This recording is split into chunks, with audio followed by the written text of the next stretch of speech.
Salam, saudaraku. Saya akan bawakan satu renungan singkat yang saya beri judul Hidup Kita Bukan Milik Kita. Saya ulangi, hidup kita bukan milik kita.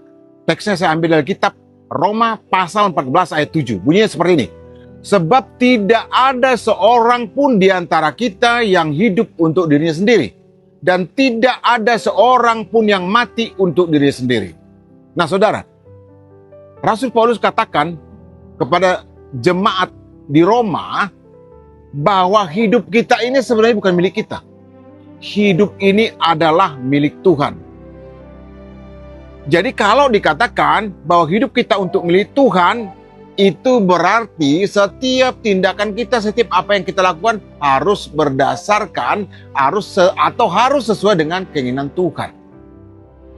Yang pertama yang kita ingat dari nats ini adalah pertama, hidupku bukan milikku. Kita sering mengatakan hidup saya, terserah saya. Ketika orang bertanyakan kenapa hidup amburadul, kita katakan bahwa terserah saya dong.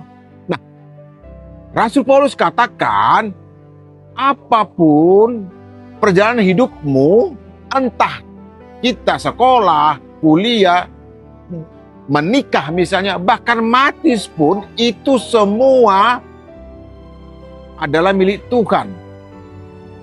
Kita hanya berkata bahwa hidup kita itu kita lakukan, kita jalankan dengan sebaik-baiknya. Tetapi intinya adalah hari ini dan hari besok saya tetap milik Tuhan.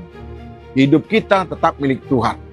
Yang kedua, keputusan kecil pun di situ ada Tuhan. Keputusan apa yang mau kita ambil? Misalnya ketika kita ingin makan, ketika kita ingin ke suatu tempat misalnya untuk ingin bersenang-senang, itu pun harus menyertakan Tuhan. Artinya ketika kita makan, kita tidak berdoa, itu satu kesalahan menurut Rasul Paulus. Yang kedua, ketika kita hendak bersenang-senang, mungkin melihat pemandangan alam seperti ini, kita menyertakan Tuhan juga. Misalnya, kita bisa pergi ke sini, tetapi kemudian apa? Kita tidak sejahtera, tidak bisa menikmati keindahan alam. Nah, oleh karena itu Rasul Paulus katakan keputusan kecil seperti berdarah wisata, makan dan lain sebagainya itu harus juga menyertakan Tuhan. Artinya apa? Kita berdoa sebelum pergi ke sini dan selepas dari sini. Nah, ada satu kalimat yang perlu diingat, saudaraku. Setiap kita bukan orang yang paling bebas. Orang yang paling terikat adalah kita sendiri. Terikat kepada siapa? Terikat kepada Tuhan. Karena kalau tanpa kasih Tuhan, kita tidak bisa berbuat apapun. Tadi katakan, kalau kita sekolah, itu satu perbuatan yang besar. Karena ada waktunya.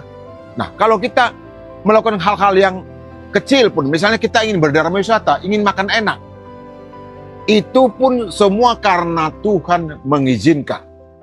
Jadi dikatakan bahwa hidup kita bukan milik kita, tetapi milik Tuhan. Itulah yang mau disampaikan oleh Rasul Paulus, sebagaimana tadi ditulis di dalam kitab Roma pasal 14 ayat 7. Demikian renungan singkat ini saudaraku, semoga menjadi berkat bagi kita semua. Salam.